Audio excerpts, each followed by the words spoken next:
Okay, so today we're going to be going from this to this. That's up next.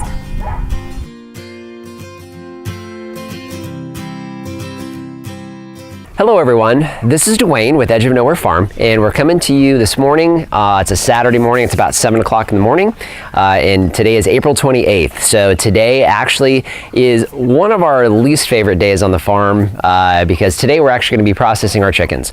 So, I know there's a lot of videos out there that show this entire process. I know when Lori and I were talking about what we wanted to show you, we considered showing you every single step, but I think what we've really decided on and come down to the decision with is to show you what we do, and then to show you kind of the cleaner parts of it, because for us we really want to make sure that every video we present, really anybody in your family can watch it, and the steps that we're going to be doing today, you can easily find videos online. There's a lot of good channels that show this process step by step. We do a lot of the same things, but that being said, if you're a vegan or a vegetarian, I know we have some subscribers out there who are. This video really isn't for you one way or another. I know you probably aren't watching the rest of our chicken videos, as far as our broiler chickens at least, because it's just not your thing, and I appreciate your choice to be a vegan. Obviously our choice is not to be a vegan. We do consume meat, so just a disclaimer for you guys out there, this is probably not one you're going to want to watch. So anyhow, that being said, we're going to kind of walk you through each one of the steps for today. Today is the primary processing day, so today is the one day when our chickens don't have the best day on the farm. So this is their one bad day, and it is a very, very quick moment. But I kind of want to talk to you a little bit about what we've got going on behind us. So our pasture is back behind our chicken tractors here. So last night we've actually restricted the feed for the last 24 hours or so, which does stress the birds out. We did lose a couple birds last night, which is pretty common because they do get stressed out when you remove that feed.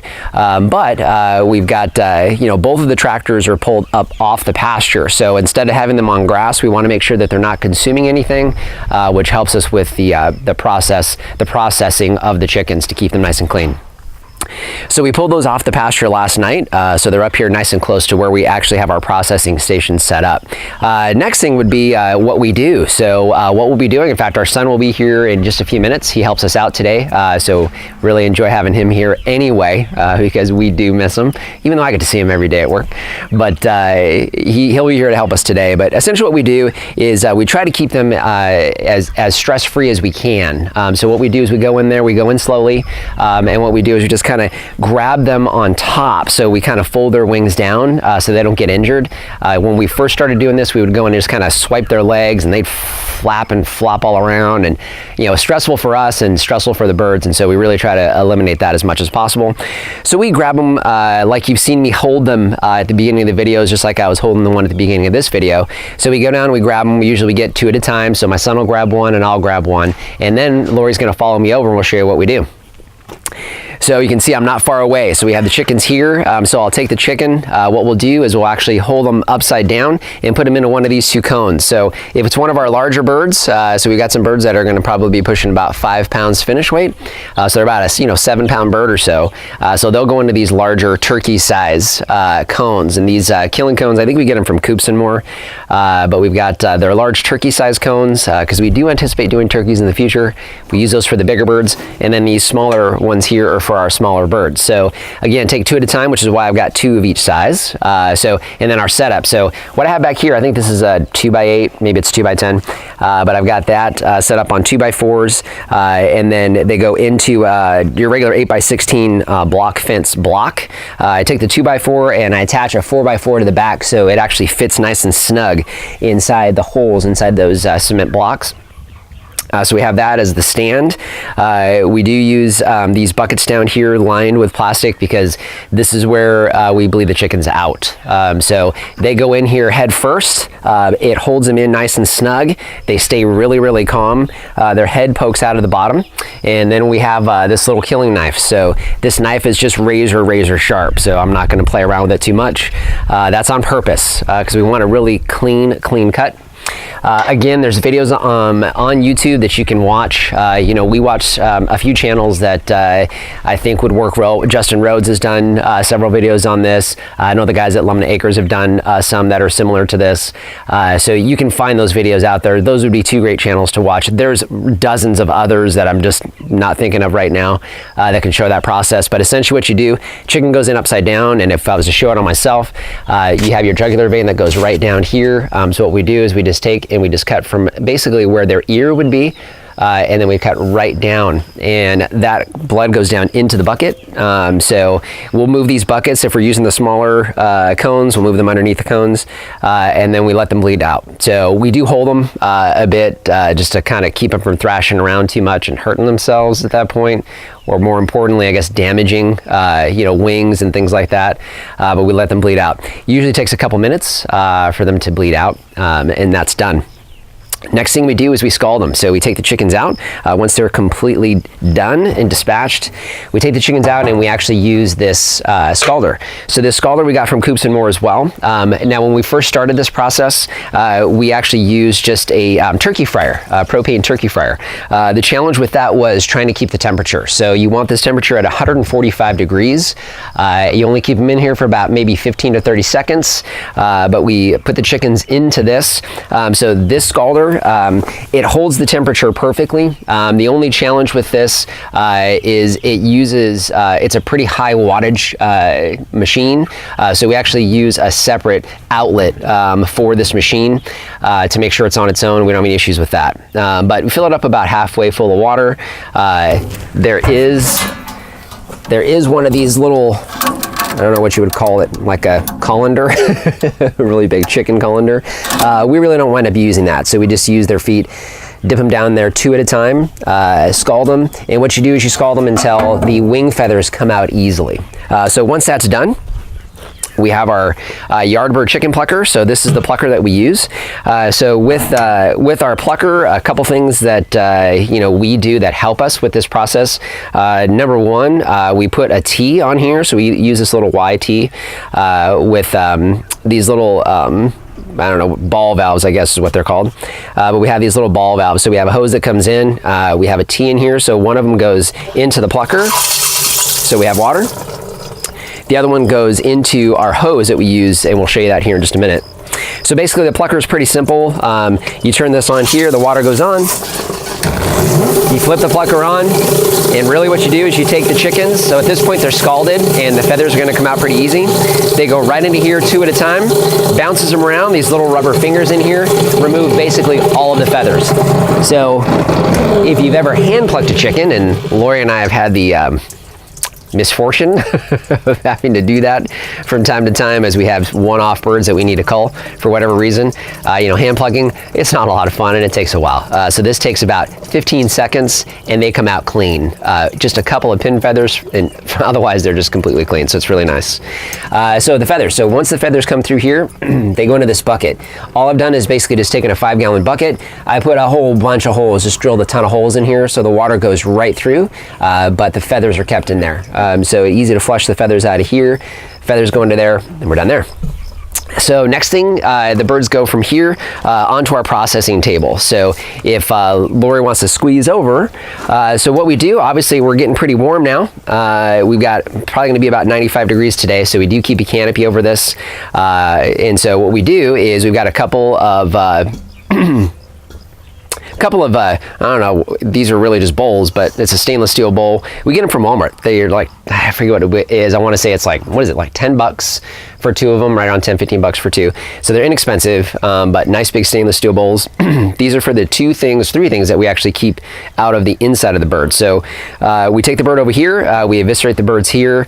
Usually we have Lori and Austin and I all on the table. Lori is our final inspection, so she's the last one to get the bird and kind of finish it up.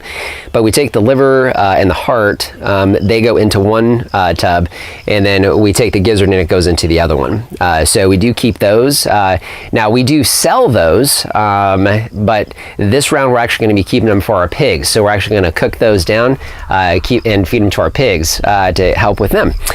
So a couple other things. So we got a stainless steel table, nice and easy to clean, keep clean. We've got just one of those, I think it's called a pocket hose. So we got a pocket hose, one of those little stretchy hoses. We just string it from up inside the canopy. So all we need to do is just pull down on this, and we can use this to rinse things off. So as we're going through and we're cleaning the birds out, we've got water available to us right away. Knives, I got a couple fillet knives, actually 3 different fillet knives, and we do use a pair of pliers, so some needle nose pliers. We really use these more than anything to get those last few pin feathers out that are still kind of hanging on for dear life. So, so we've got that. So the last thing we do, and I'm going to squeeze through the front here so we don't lose our cord. So we got the chickens get eviscerated here. We get the final pin bones out.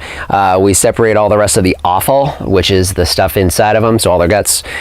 So those go into either one of these two, or we do have a gut bucket, basically, that we use to feed the coyotes in the desert, so it doesn't go to waste.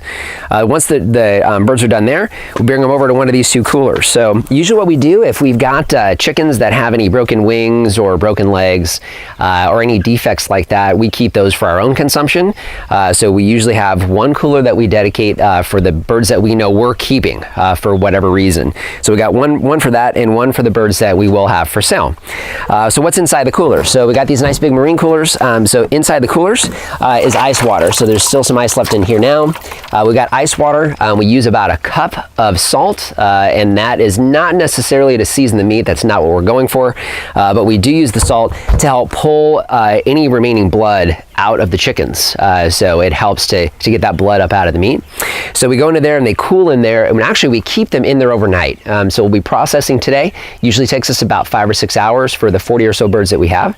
But once we're done with that, they stay in here. So we let them cool down during the day. We do 1 more bag of ice in each one, so they're nice and cold overnight. And then we come back tomorrow morning and we finish the processing. So that's really about it. So what we're going to do now, Lori and I are going to get started. We got a lot of work today, so you guys know what we do. So, Lori and Austin and I, we kind of get together. We do pray over the time. We're Christians, and, we don't take this lightly. Again, we choose to eat meat. This is one of the ways that we supply food and nutrients to ourselves. It's our main protein source. So we really do take it seriously. And it's really not a fun day. It's really our least favorite day outside of probably taking the pigs to the processor. So, but we do take it very seriously, and so it's just part of the process. So what we're going to do now is we're going to take a break. So when you guys come back, what you're going to see are some processed chickens. So that's coming right up next. Okay, so it's Sunday, and we've actually completed all the processing yesterday. It took us about 3.5 hours to process right at about 40 birds. So we went through it pretty quick. I've got Austin here today with us, so you'll see him here buzzing in and out of the videos, but I kind of want to explain kind of where we're at and what we're going to show you here this morning. So if Lori wants to, well, I guess you can see behind me, you don't even need to squeeze anywhere. So we've got some chickens laid out here on the table. So these are the chickens that we have that we're actually going to be selling. So out of the group of chickens that we had, these are the ones we're going to sell. Well, more specifically, the ones that we're going to sell whole. So we do sell cut up as well, but these are the ones we're going to sell whole. So we're going to show you the process of actually bagging and sealing these here in just a second. But yesterday, as we were going through and we're processing all the chickens, what we do, I showed you the cooler, so I want to have Lori squeeze over here with me. So what we do is we keep these on basically ice water. So you can see down in here what we do is once we've got the chickens cleaned, we take the whole carcasses and the necks and we keep all those together here in the cooler. So we've got all these 2 coolers that we filled up with chickens. We keep those overnight in that lightly brined water to help pull the rest of the blood out. So again, we got these chickens out here. We're going to need to move kind of quickly this morning. We've already got them all weighed out because we want to get our average weight so we get a good idea of what it costs for us as far as feed costs, conversion ratios, and then also just our cost per pound. So we've already got them all weighed out. So now it's just a matter of going ahead and getting them bagged. So what we're going to do is we're going to do a time lapse. You're going to watch Austin and I go through the process of getting these bagged up and dunking them. So before I do that though, I want to show you what we're using to actually go ahead and seal the bag. So we've got shrink bags, which are right here.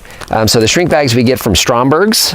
So these I think are their, I can't remember if it was the extra large bag. I think either way, it's their large broiler bag. So we got the large broiler bag that you'll be seeing us use. And then we're gonna be using this pot here. This is actually just a turkey fryer that we got from Walmart. So it's super inexpensive. Have it filled up about halfway full of water. And we have that right now, it's about 190 degrees or so. We want to let it get down to about 180, which is what we use to shrink these bags. So Lori's going to actually just follow us through this process of go ahead and getting these bagged up. So you're going to see that next.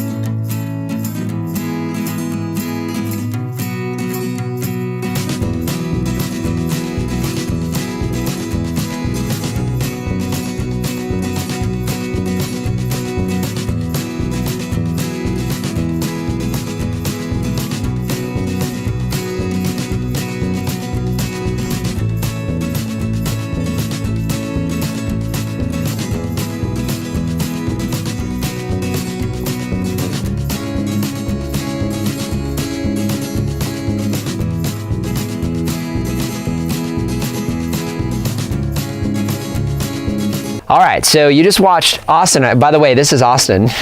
He's been in a few of our other videos, but he's here with us today. He's really talkative today because it's early, he hasn't had coffee.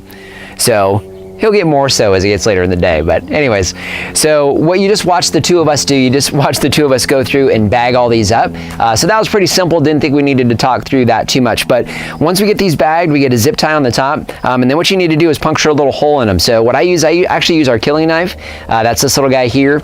So I just kind of hold them in my hand. If Lori wants to slide in, we make a really, really small incision. So what these shrink bags do is they push all the air out from inside the bag, but you need to have a way of releasing it. So what I do is I just take this knife, I make a very, very small incision. So you can see that's maybe probably about 1/4 of an inch long right there. Really hard to see. So we do that first. We've actually already gone through and done all these bags, but I'm going to show you the whole process on this one. So if Lori wants to slide back in here, so we have our pot just verified. We're at 180 degrees now. What we're going to do is we're going to go ahead and dunk this one. Austin's going to help me with the rest of the process. You'll see that here in a sec. So we just take the bag down in the water, and you'll see as it goes in, it starts to bubble. Only takes about 3 to 5 seconds. It's done. We'll cover that bucket to keep it heat. And Austin's waiting for me here. He's going to dry it. We've got some cool Edge of Nowhere Farm stickers. And what you want to do is you want to cover that hole. So we go back, we find the hole, which is right there. That is strategically placed. We'll show you that a little bit later. And he's going to go ahead and sticker it. And so that is done. So what you're going to see now is you're going to see Austin and I go through and do this with the rest of these chickens. So we're going to show you a quick time lapse of that. You can watch the rest.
Okay, so we got that done. So you watched Austin and I finish up the process, and that's really it. So the only thing we have left to do, we've got a scale over there, so Laura and I will go through the process of getting them weighed and priced, because these are the whole birds that we're gonna be selling. But we really wanted to give you guys an idea of the whole process, which is really what we've come to now. So this is basically the finished product. So if you've been following us along week to week, you've seen us get the chicks, you've seen us raise the chicks, you've seen how our pasture works, how our rotation works on the pasture.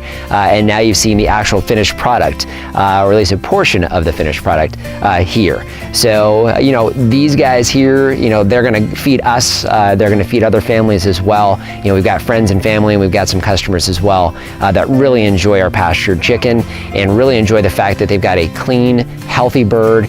In our case, we raise them without soy, so we don't have any soy involved with the production of our chickens, which is important to us and important to a lot of the people that feed on these birds. So, as always, just want to thank you again for joining us. If you haven't done so already, we'd really love it if you would subscribe to the channel. Obviously, we've gone through this whole long process with you guys just to show you what we do with our chickens, but there's a lot of other things that we do here on the farm. We got a lot of other exciting stuff coming up. Love to see you do that. And also, if you have any questions or comments, leave them in the comment section down below, or suggestions. You know what? We've done this several times now, but we're still learning. So, if you're a professional, a pro out there at doing this, and you got some hints and tips for us, we'll take them. So we'd love to see that. So just want to thank you again for joining us today and remind you, if we can farm on the edge of nowhere, so can you. So Lori will follow us through and tape us or do us on video, actually getting all these done. So that's coming up next. And I said doing this on video. She's going to do us on video. That doesn't sound appropriate.